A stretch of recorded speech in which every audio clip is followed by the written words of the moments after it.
Sebelum itu Haji, setelah Datuk Nizam sebut Melayu baik, Melayu jahat, saya nak pi dulu tentang ini daripada YouTube daripada okey, saya nak buat naik ni Ramo apa ni, Hama Cheng, nak sebut pun susah tapi tak apalah, dia faham. Enough with race based politics please. Saya nak Haji bagi sikit. Dia kata maksudnya cukuplah daripada base politics. Ya betul, sebenarnya apa yang dibangkitkan oleh pihak pengkomen tersebut memang tepat. Kalau nak ikutkan, kita dah 64 tahun merdeka. Kita sepatutnya sudah ada satu identiti Malaysia. Tapi masalahnya yang dikatakan parti-parti politik utama selama ini yang dijelaskan oleh Datuk Nizam tadi, ialah parti-parti itulah yang menyebabkan wujudnya race-based politics. Apa yang saya nampak untuk menjawab soalan tu dan melebarkan sedikit apa yang Datuk Nizam cakap tadi. Apa yang saya nampak sebenarnya, fahaman mengatakan dah banyak parti politik tu tak betul. Salah. Saya sebagai seorang rakyat Malaysia, saya nampak tidak ada parti politik Melayu sekarang ini. Sebab UMNO secara amnya dikaitkan dengan kecurian, rompakan, pecah amanah, salah laku rasuah. Itu bukan adat Melayu. Itu bukan sifat orang Islam. Dan orang Melayu semuanya adalah Islam. Betul. So UMNO bukan parti Melayu. Sepatutnya rakyat boleh nampak jelas. Begitu juga dengan Parti Bersatu. Parti Bersatu adalah mengamalkan wujudnya bersatu sekarang ni dalam kerajaan daripada pengkhianatan. Pengkhianatan bukan ada orang Melayu. Bukan satu konsep yang dibenarkan di sisi agama. So adakah Bersatu Parti Melayu? Pas. Dengan macam-macam dalil keluar untuk menyokong apa yang salah sebagai betul dan menyahkan apa yang betul sebagai salah. Dengan ringkas, menunggang agama. Adakah itu adat Melayu? Mempergunakan agama? Adakah itu dibenarkan dalam Islam? So itu pun bukan parti Melayu. Jadi di manakah dia parti Melayu untuk menjawab soalan tadi? Mengatakan memecah belahkan orang. Mana dia? Cuba tunjukkan kepada saya. Sebab apa yang saya nampak, GTA yang diusulkan oleh pihak apa nama ni, 4 parti yang dikatakan nyamuk ni, sekurang-kurangnya parti nyamuk ni dia orang kekal sebagai parti kecil sebelum ini sebab mereka tak bercampur aduk politik mereka dengan yang merompak, dengan yang mengkhianat atau yang menunggang agama. Jadi mereka masih kekal keislamannya, kemelayuannya. Jadi biarlah nampak di mata rakyat kecil tapi dia tetap bersih dan suci. Di situlah saya nampak dari sudut NGO ni, dari sudut orang bebas ni, kami tertarik. Seperti yang saya bincang minggu sudah, dari sudut piagam rakyat, satu badan aktivis yang telah kami tubuhkan.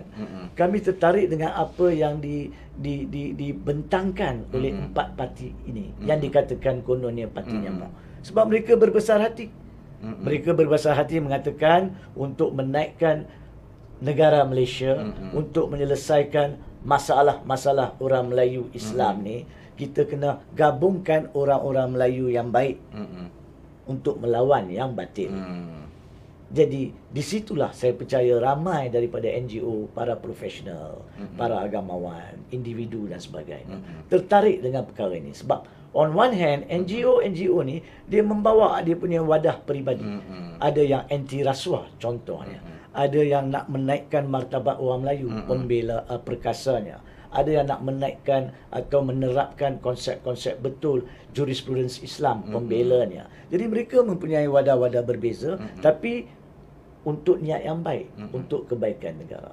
So kalau ada platform disediakan oleh parti-parti yang tidak memikirkan diri mereka, memikirkan masyarakat Melayu dan negara Malaysia, maka bila selesainya, saya boleh nampak, I can see, insya-Allah, kalau rakyat boleh nampak benda ni dan boleh faham dan turut serta berduyun-duyun di PRU yang akan datang dan seterusnya, maka saya boleh nampak dengan penyelesaian masalah Melayu, walaupun bukan nak dijadikan race-based politics, barulah kita boleh cantumkan Melayu baik, Cina baik, India baik, yang lain-lain baik, menjadi masyarakat Malaysia yang baik. Sekarang ni macam mana kita nak selesaikan masalah untuk wujudkan bangsa Malaysia, sedangkan masyarakat majoriti Melayu itu dipimpin oleh bukan sifat Melayu Islam. Ini yang perlu diubati, perlu dirawati dan perlu diselesaikan. Saya percaya that's what GTA is saying, Datuk. Itu adalah perkara yang penting. Now, saya harap saya dah jawab dah soalan tadi.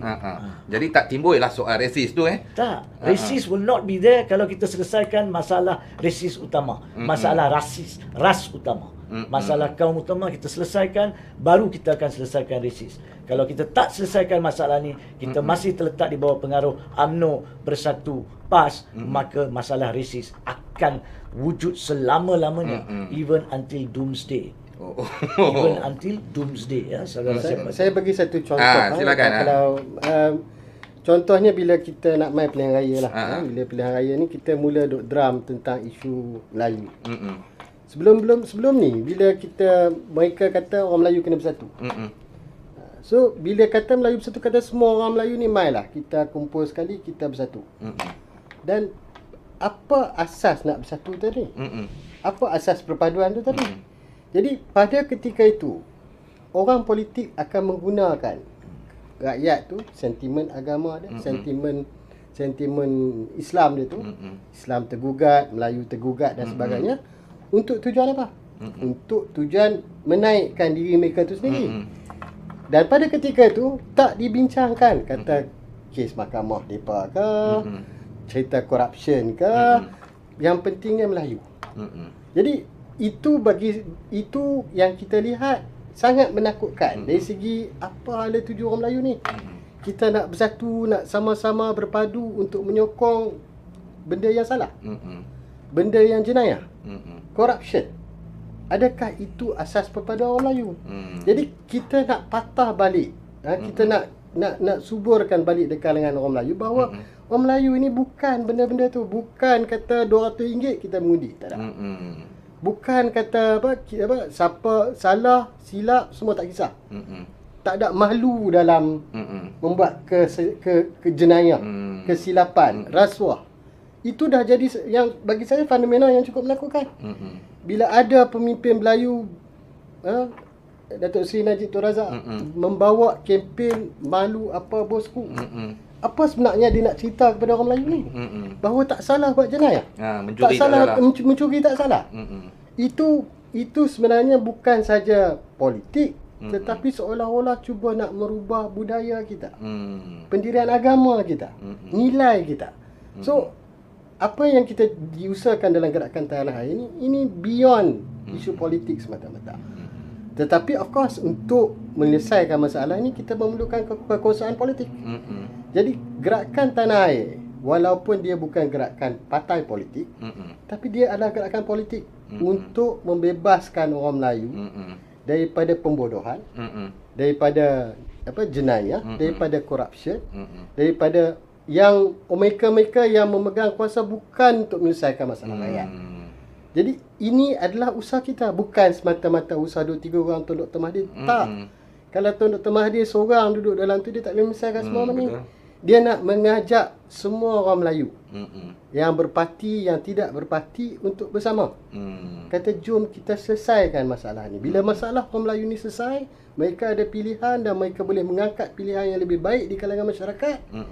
Maka insya-Allah politik Malaysia itu akan juga selesai. Kerana kita tengok banyak study pun yang kita lihat terbaru daripada Merdeka Center. Dia kata sentimen masyarakat ni, kita nak kata resis tak resis, mereka punya kata keterikatan mereka pada budaya mereka, bahasa mereka, agama mereka. Semua bangsa masih lagi 80 to 90%. Mereka masih menganggap daripada kajian-kajian daripada universiti dan sebagainya, mereka masih sayang pada identiti bangsa mereka. Tak kira lah Melayu, Cina dan India. Dan mereka mau melihat bahawa ada pemimpin mereka di kalangan tu. Benda itu tidak berubah masih dan tak salah pun. Tetapi yang salahnya apabila walaupun kita melakukan kesalahan, walaupun kita buat benda tak betul, kita duk tunggang juga agama, kita duk tunggang juga Melayu, untuk semata-mata kepentingan diri. So, itu yang kita rasa perlu perubahan.